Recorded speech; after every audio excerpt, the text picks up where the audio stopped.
here we are again. This is Mike Lodge. I'm glad that you're with me. I am the business advisor, and we are going to talk about business. But one of the things I wanted to talk to you about is, I have bragged about my garden. I was so proud of my inflation garden because I grew I planted all this food that I thought was going to help me out. Well, sad to say, it turns out that the rabbits, the chipmunks, and the squirrels have made out very well. All of my garden is gone. But for some reason, they don't like string beans. So my string beans are still there. But my watermelon is gone. My lettuce is gone. My squash is gone. Everything is gone except for the string beans. So I guess that string beans is not liked by our little wild creatures outside. And as I'm doing this podcast, I can see them running around, and they're playing, and they're jumping, and they always come in front of my window where there's a big tree, and they sit there and they play all morning long. And they're going up and down and chasing each other up. But they are my little enemies, and they have destroyed my garden. They have created more inflation for me. Biden can blame it on Russia and Putin. I'm going to blame it on these little creatures outside who have eaten up my garden. I mean, literally, I had planted all kinds of herbs, and they were coming up very nicely. They're gone. My watermelon seeds, my watermelon that were growing very nicely, are gone. My tomatoes are gone. My the bush that was supposed to be green peppers is gone. That's why these little critters are out there, and they're really fat because of me. So, listen, Biden, go ahead and blame it on Russia. I'm going to blame it on these little varmints outside. I have to talk to you again this morning about ethics. I know you guys are probably thinking, oh my gosh, here we go again. Well, I gotta talk about it because we have unethical activity happening every single day. And the biggest one was reported this morning. Now, we all think that our accountants are ethical, right? We think that they're doing the right thing. Ernst & Young, one of the top accounting firms in the world, especially in America, is being fined $100 million by federal regulators after admitting its employees cheated on their ethics exam.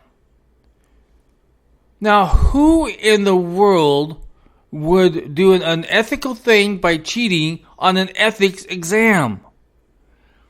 And it says, for years the firm's auditors had cheated to pass key exams that are needed for certified public accountants licenses. The Securities and Exchange Commission found Ernst & Young also had internal reports about the cheating but didn't disclose the wrongdoing to regulators during their investigation. It's simply outrageous that the very professionals responsible for catching cheating by clients cheated on ethics exam of all things, said the director of the SEC's Enforcement Division. Now, when I read this, I thought, my gosh, we count on the CPA firms to review these financial statements of stock-traded companies. And if they are cheating on their ethics exam, what are they cheating on in the financial statements? That's one of the questions that we have to ask. What are they cheating on the tax returns? Ethics is so very important in business. Listen, I have been touched by ethics in my firm too.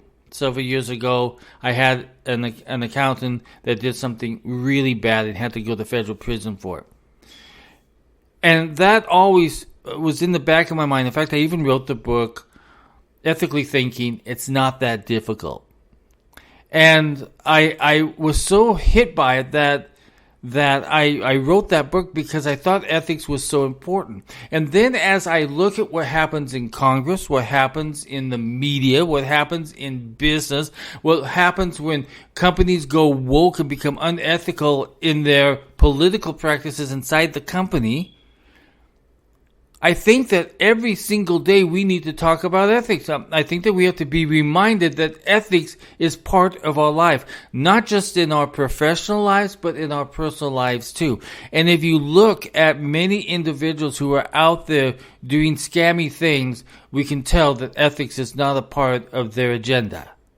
We look at members of Congress and we look and we can see and we can hear and we can feel and we can almost smell it, that ethics is not a part of the Congress's agenda, or the Senate, or the White House. And I think that we really have to call these people out on what they are doing to create an unethical situation. Ernst & Young should know better than that. Every single year, in fact, I have to start it again next week. I have to get 25 hours of CPE credit to keep my tax preparer's license. And part of that is an ethics thing. Now, in my case, of all cases on ethics, when I get to that ethics part, they have to tell the story of my prior employee that was unethical. Every single year for the last 3 years, I have had to see that lesson on ethics using my former employee's thing. So ethics is really strong in me at the moment. And in the future for everybody to practice good ethics. We have unethical practices in the media. We have unethical practices in government, from the bottom of government to the top of government. We have unethical practices in business. We have unethical practices in so many different, well, even in religion, we have unethical practices. And the problem is that companies are not focusing enough on their ethical principles and policies within their company. As we can see, if Ernst & Young did not report it in their financial statements that there was a cheating problem and did not give the regulators at the SEC that information, then we have to bring into doubt almost every work that they've done. Ethics is important in our lives. If we are not living ethics, and if we are not teaching ethics, and if we are not resolving ethical problems, we have a problem. I think we've gone so far to the way where it was just me. What is me going to get? What am I going to get? What can I do to get something that's going to make me rich quick? And that money and that greed and that power led to very unethical activity. And that's where we're at now. We see it in the Congress. What do they go to Congress for? They say they're going to represent us, but they never do. It's because once they get there, they get tempted by the power. They get tempted by the money. They get tempted by the book deals and the speaking engagements. And then what do ethically? They become unethical, and they don't represent the people they are supposed to be representing. Today's election day in a good portion of America. Here in South Carolina, we have election. I got a notice on my phone this morning. Go out and vote. It's election day. But I think that we have to come to the conclusion and say, okay, I want to look at these people's ethical situation. Have they led an ethical life? Have they said ethical things? So we have got to question our ethics as individuals, as human beings, and we have to question the ethics of those that we need to trust greatly in government, in accounting, in taxation, in medical, healthcare. We have to focus on the ethics of how we deal with our life in our personal side and in our business side. I think every year, every company should hold a week-long ethics course. And there are many things and many questions that you can ask and talk about on what happened within your company that you thought might have been an unethical situation. How do you handle it ethically? And when you're dealing with clients, there are sometimes you got to turn clients away because you can feel that it's just not going to be an unethical decision process that you're going to go through. I had that situation the other day, and I feel badly about it. And let me tell you what happened is that an individual called me and said, "Listen, I really want to have you mediate between me and my wife because we're just seeing things eye to eye and not eye to eye, and we need to talk about things. And I don't mind because, I make $2 million a year. I make all this money. I will pay whatever it takes. I'll do all the..." And he went off into this tangent of it was all about him. And in my mind, it clicked, oh, the problem is it may be about him.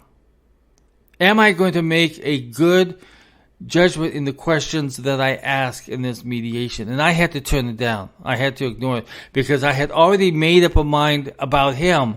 And I should not have done that. That was not the ethical thing to do. But I made up my mind because of what he had told me of how he was so great and everything else, that I knew at that point, and I think I was right in making the decision that ethically I could not take this guy on as a client. And I think that each and every single one of us have got to ask those questions. Is what I'm doing or going to do ethical? Will it be accepted ethically? We have to ask our own selves, are we responding to this life in our professional life ethically? Listen, if you have any questions and if you want more access to me and if you want to talk about ethics, I'll be more than happy to. Just go to my website at www.lodge-co.com, and there's a click on there where you can schedule an appointment with me or send me an email. But listen, I encourage every single one of you, if you need to talk about ethics and if you have a concern about ethics, let's talk it over. Let's see what's going on in that thought process that you're going through. If you want to help and support and follow my podcasts and my vlogs and blogs and everything else that I do, go on there and buy me a coffee. And in that Buy Me a Coffee website are all my blogs and vlogs and puppy dog tales. That's what my mom used to say. Ethics is so important. And I want each and every single one of us to really focus on what we're doing. Because that will determine in which direction you're going. One of those directions is you don't want to go to jail for something bad that you've done. An unethical act that you've done. You want to go forward on a positive road. On that road where you can help other people, where you can guide other people, where you can do quality work with ethics entwined in everything that you're doing. You can make that decision. You can say to yourself, this is what I'm going to do from now on. Ethics is going to be my number one priority in every single relationship and in every single business profession that I take on. Ethically thinking is not that hard. Buy the book. It's on Amazon. You can buy it there. Or you can go to my website and click on my page where it describes about me, and you can buy the book there too. There's a link there to my books. Let's focus on ethics, you guys. This is Mike Lodge. Talk with you soon. God bless. Bye-bye.